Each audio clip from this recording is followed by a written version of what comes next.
প্রকৌশল পেশায় বিএসসি ডিগ্রিধারী এবং ডিপ্লোমাধারীদের পেশাগত দাবিসমূহের যৌক্তিকতা পরীক্ষা নিরীক্ষা পূর্বক সুপারিশ প্রণয়নের জন্য কমিটি গঠন করেছে মন্ত্রিপরিষদ বিভাগ।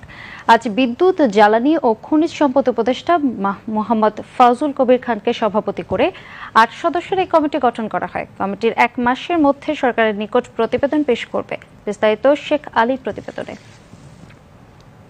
উপসহকারী প্রকৌশলী পদে বিএসসি ইঞ্জিনিয়ারদের নিয়োগের সুযোগ না দেওয়া সহ ৭ দফা দাবি ডিপ্লোমা প্রকৌশলীদের। অন্যদিকে ডিপ্লোমা প্রকৌশলীদের নামের আগে প্রকৌশলী ব্যবহার করতে না দেওয়া সহ ৩ দফা দাবিতে আন্দোলনে মাঠে নেমেছে বুয়েট সহ অন্যান্য বিশ্ববিদ্যালয়ের প্রকৌশলী শিক্ষার্থীরা। দুই পক্ষের দাবি পাল্টা দাবি আদায়ের আন্দোলনে প্রেক্ষিতে কমিটি গঠন করেছে মন্ত্রিপরিষদ।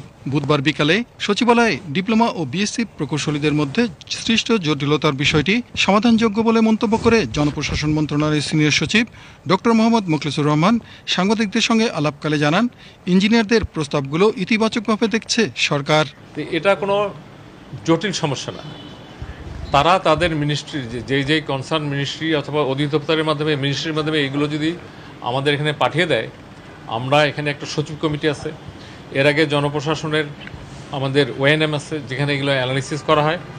এগুলো পজিটিভলি আমরা নেব, কারণ এরা আমাদের এই সন্তানের মতো মানুষ, তার চেয়েও বয়স অনেকের কম। এই ইস্যুটা সমাধানযোগ্য, একটু আলোচনার দরকার, এর জায়গা মতো প্রস্তাবটা আসতে হবে। আপনি এটা রাস্তায় সমাধান হবে না। এদিকে মন্ত্রিপরিষদ বিভাগের অতিরিক্ত সচিব মোহাম্মদ হুমায়ুন কবিরের সই করা এক প্রজ্ঞাপনে প্রকৌশলীদের দাবির যৌক্তিকতা যাচাই ও সুপারিশ প্রণয়নের জন্য ৮ সদস্যের কমিটি গঠন করা হয়েছে।